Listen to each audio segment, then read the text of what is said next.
ஆனால் பார்த்தீங்கன்னா நம்ம வீட்டில் அவ்வளோ பூஜை செய்வோம், கடவுளை வணங்குவோம், எல்லாமே பண்ணுவோம். ஆனால் ஒரு சிறு துளி நம்பிக்கை கூட கடவுள் மேலே வைக்க மாட்டோம்.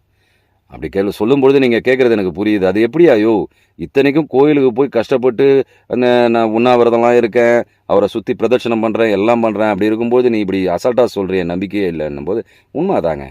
கடவுளை நம்பி அவனுக்கு நெகட்டிவான வார்த்தையே வராது. ஆணித்தரமாக நம்பணும், முழுமையாக நம்பணும். ஒரு குழந்தை மேலேருந்து குதிக்க சொல்லி அவங்க அப்பா சொல்கிறாருங்க.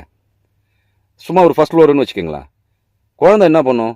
அப்பா நீ என்னை குதிக்க சொல்கிற, நான் கீழே நீ பிடிக்காம விட்டேன்னா, நீ கீழே விழுந்துட்டேன்னா என்ன ஆகும் அப்படின்னு கேட்குமா? அந்த 1 வயசு 2 வயசு குழந்தை கேட்காது. அப்பா வாடிச்செல்லோ வா வா வா வான்னும் போது டப்புன்னு குச்சிரும். அப்பா பிடிப்பாருன்ற நம்பிக்கை.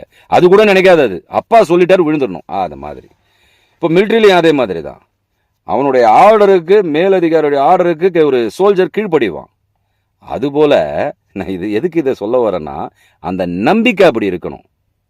ஏன் எதுக்கு என்ற கேள்வியே இருக்கக்கூடாது. ஆனால் நமக்கு ஒரு பிரச்சனை வரும்போது எல்லாம் வல்ல கடவுளை நம்ம நம்புகிறோம். அவன் சிவனாக இருக்கட்டும், நாராயணனாக இருக்கட்டும், முருகனாக இருக்கட்டும், இயேசுவாக இருக்கட்டும், அல்லாவாக இருக்கட்டும், யாராக வேணாலும் இருக்கட்டும்.